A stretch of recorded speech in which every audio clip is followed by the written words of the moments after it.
All right, look, I've just got to say it. Everyone who has been championing Modulo since the very beginning, our stocks are absolutely paying off because, as always, trusting in Akutami has led to what is most likely going to be a very interesting spin-off set in the Jujutsu Kaisen universe. Because with what seems to be the finishing off of the small little mini arc with the repeating first grader turned out to be grade 1 curse user, Akutami has managed to, in such a small span of time, introduce a very interesting, fun, and exciting concept of a mission that sorcerers are going on, something that we never really got too much of in the main series. We got to see a more down-to-earth, lower stakes, not just fight and battle, but a curse user with motivations and reasons that aren't something like trying to save the world or stop the world. It's simply just an old guy who is slowly going senile and is just using his jujutsu power to do his last dying wishes that he wants to do for as long as he has left. And that's so much of an aspect of Jujutsu Kaisen's world that we just were not able to get before. I feel like so many people are so focused on the whole alien aspect,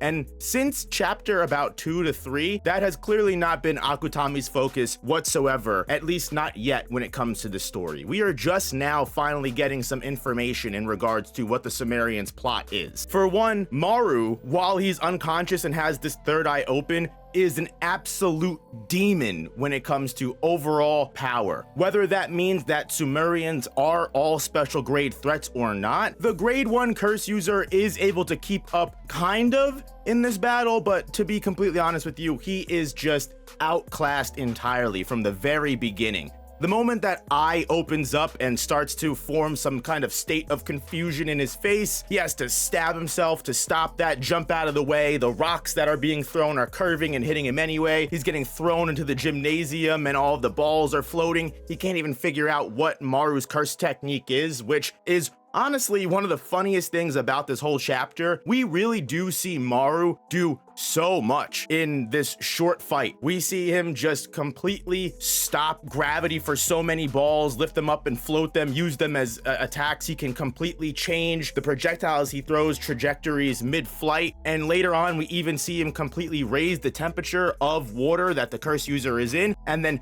drop it to the point that that water freezes. Even just the power of his punch is enough to bring Tsurugi to like shaking and getting pushed back, and we know from the curse user's own glazing last chapter, Tsurugi is nothing to mess with. Tsurugi is a very capable sorcerer, even though he just has heavenly restriction. Being able to use his cursed objects to create simple domain is just insane to me. However, Maru and the Sumerians, and especially Cross, right? Because we do see a lot of Cross this chapter and get an idea of what he's thinking as he watches all of this play out. Cross is basically okay with whatever happens when it comes to the aliens and humans as far as he sees it. While he kind of thinks it's sad that Maru was able to lose his composure so quickly and fall under whatever the spell or insane third eye power was, Cross, for some reason, doesn't really care what happens for this, because as he says himself, whether Tsurugi ends up doing his best to protect Maru or Tsurugi does his best to attack Maru and take Maru down, it does not matter, because the moment that humanity finds out the kind of power Maru is hiding from within, especially considering that if he gets knocked unconscious, it just comes out and it's uncontrollable. We have seen multiple times, even from the very main series, that if you are an uncontrollable threat in Jujutsu society, there's a pretty good potential you are just going to get locked away, casted as a special grade, potentially even executed. That's just how Jujutsu, society works. Now, obviously, this is a Jujutsu society that's 68 years in the future after people like Yuta, Maki, and YUJI, who actually shows up in this chapter, believe it or not. We get a small little flashback of Itadori Yuji in one of the coolest moments during the fight between Maru and the curse user, which just shows that the curse user admits he's only lost one other time, and he thinks of YUJI in the shadows when this happened. So whatever time, 60 years ago, 50 years ago, when he went down this evil path, this man cooked the old curse user, and he still remembers that fucking travesty. This video is sponsored by GamerSupps, the ultimate energy and focus formula. Use my code NOOP now for 10% off, and thank you GamerSupps for sponsoring the channel. But with Yuka and Tsurugi having that whole conflict with the ring and their parents not agreeing, even Cross admits as much that the Earthling sorcerers and the Earthling higher ups in the government are not seeing eye to eye on most situations. And the reason for that is most likely for the exact same reason we saw generations ago. No matter how much work you put in to progress society, there are always going to be people that seek to benefit from their positions of power and use that position of power to manipulate others. We still don't know exactly the story as to why Tsurugi was gifted the ring over Yuka, and honestly, with how obvious it seems to be just patriarchal prejudice and they just want Tsurugi to have the ring over Yuka because they think Tsurugi needs it because he's not as strong as the previous matriarch of the clan, something tells me there might be a little bit more to the whole ring situation than meets the eye. Maybe because Yuka actually has cursed energy, she might tap into Rika and awaken a special grade power that is too much for her to handle, or may even go out of control if Yuta is found dead. So Tsurugi might be the safer option because he doesn't have any cursed energy to potentially awaken Rika. I think this can't be as black and white as we see, just as we see characters like Cross aren't as black and white. Because even though he is more than happy to let humans and aliens break out into war, specifically because as long as they have the demon alien known as Deborah on their side, which is the horned Sukuna level threat that we've had foreshadowed to us since chapter 1-2, they are putting basically all of their eggs in his basket and saying that even if it does come to war, no matter what happens,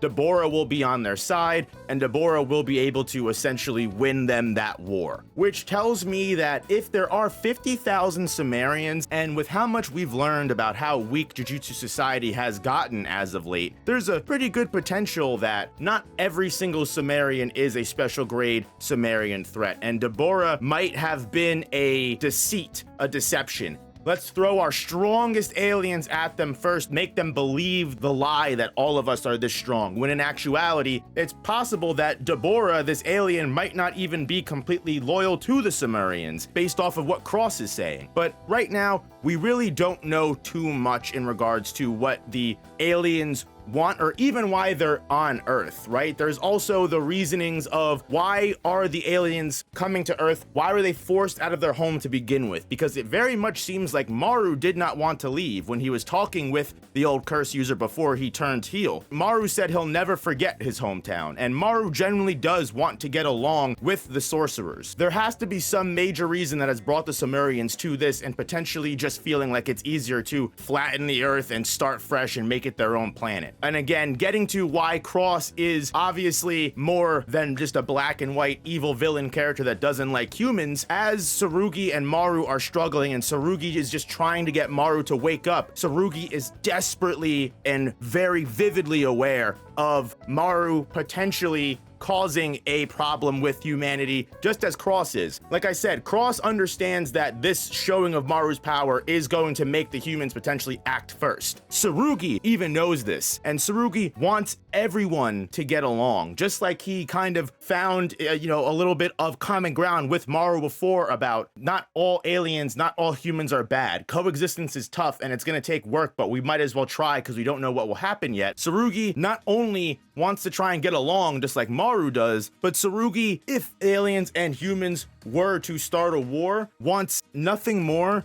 than it to be any other reason than Maru being the direct cause of it, which shows how much Tsurugi actually has come to genuinely care about Maru. Even if they aren't exactly complete friends yet, Tsurugi still understands and knows enough about Maru as a person to know that if he was the catalyst for this war, it would absolutely destroy him. And I just love that. I love the character writing between this. It shows that Akutami knows what he is doing. But most importantly, not to continually glaze Akutami, we gotta glaze YUJI a bit because this fight's choreography is done extremely well. The art is flawless and goes perfectly with everything. You really feel the tension, you feel the excitement, and this really does hold a candle to some of Jujutsu Kaisen's big early hype moments, because I'm telling you, give it another month or so and Modulo is going to be on everybody's mouth. It is going to be one of the most talked about series. It's already beginning to shift over as we get into some of these more exciting chapters, because right now we really don't know where the story is going, because it ends on such an interesting note with Tsurugi's call out to wanting to be neighbors with Maru. How can we be neighbors if we're fighting? We wanted to be neighbors, right? Something in Cross, remember I said he's not just a black and white villain, right? Something inside of Cross awakens for some reason. And instead of just letting everything play out as he was just willing to, Cross jumps in front of Tsurugi, cancels out whatever possession is over Maru and makes Maru fall unconscious. And as Tsurugi also loses consciousness, Cross is actually pissed because he moved without thinking. He moved without hesitating, and he realized that he just threw away a perfect opportunity to let the war begin. And he curses himself because, why did I let myself do that? Why did I just jump in the way? And again, whatever happened to have the Sumerians here, I think that's going to directly play into why Cross is so immediately quick to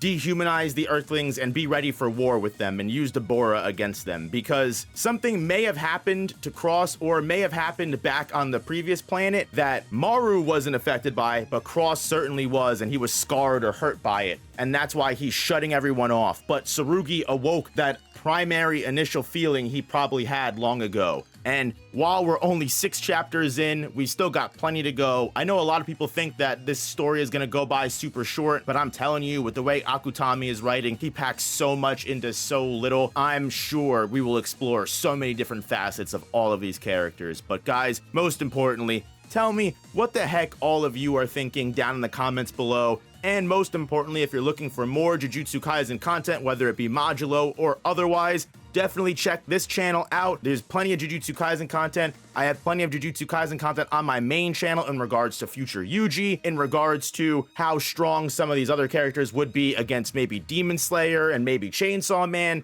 from Shibuya Incident to Shinjuku. There is plenty of content for you guys to check out, whether it be on my main channel or this one, because I cover other weekly series like Kagurabachi, Sakamoto Days, Dan Dan, Gachiakuta, and Chainsaw Man. So there's definitely something to enjoy. Hit the like button if you made it this far. I really do appreciate you for watching, and I'll see you guys in the next one.